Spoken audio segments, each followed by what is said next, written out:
Those things on your vision board, are they goals or are they desires? Let me explain the difference between the two. A goal is an achievement, something you want to accomplish, but a desire is a fulfillment. It is something you want to lean into, you want to invite in. So I'll give another example. On your vision board, you can have a certain dollar amount that you want to make. You may feel like you want this amount because it would give you some sense of stability and some freedom. If you ask underneath, why do I want this dollar amount? And keep asking why. Initially, it might be because I want stability, then freedom, and then keep asking, why do I want the freedom? You'll get to the truth of what the desire is. And more than likely, it is going to be some form of creativity, some form of exploration.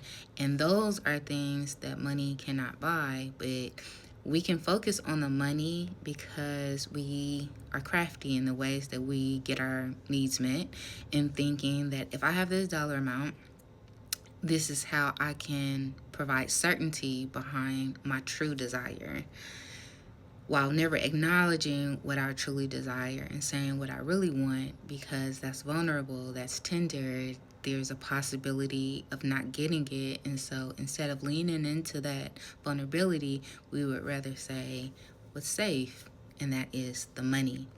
But the truth is, we can do the things to achieve getting that amount of money. But because we're moving in the energy of need and obligation and certainty, it's not going to feel fulfilling. And so, say the goal is to make $200,000 a year. You do the things, you create the business, you have all the things in place to where like this money is flowing in, but you created it from a survival nervous system. And so, what it takes to sustain said business and said money is also a sense of survival. And at some point, you're going to reach burnout. And when you do, that sense of stability is going to crumble, because it was never created from desire, it was never created from creativity and possibility. Versus if we originally focus on the desire, we get to move through the energy of possibility. Now, how we get opportunities to move in exploration and desire and creativity can come in a million different ways. But we want to choose the option that provides us certainty, because not getting our desires feels disparaging. There's a level of despair in it because we want what we want, and we naturally feel disappointed.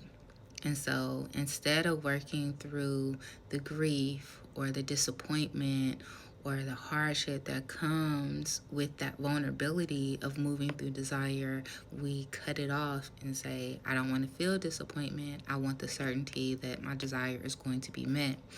Versus when we are able to move through those difficult emotions, on the other side of that, we also get to also experience pleasure. I've talked about this before, like to the degree that you can experience pleasure, you can also experience pain. They go hand in hand because both require presence, both require you to be in your body, both require feeling your way through it. And so, with the survival mode method and needing certainty, you're also going to have to force your way through. You're not going to be able to feel your way through, because at certain points it's going to feel unbearable. And so it's also going to require you to disassociate.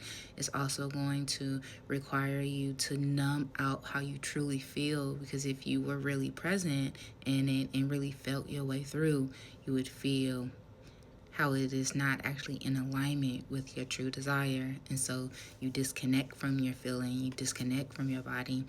And while The feeling of achieving it may offer some dopamine. It is not going to offer oxytocin, which is our pleasure hormone, which really women thrive in. That is our pleasure centers. That is what helps us soften our nervous system in a way that allows us to be free and flowing and in our soft girl era. And so that is the ease we're really saying we want, while on the other end pursuing it through hardship. So if you're in a space in your life where you are learning to lean into both the discomfort and pleasure of life, I did create a 7-day devotional. It's a self-devotional of each day. There's practices to be more present, to be with your body, and to help you develop systems and practices that help you come back home to yourself and to your body.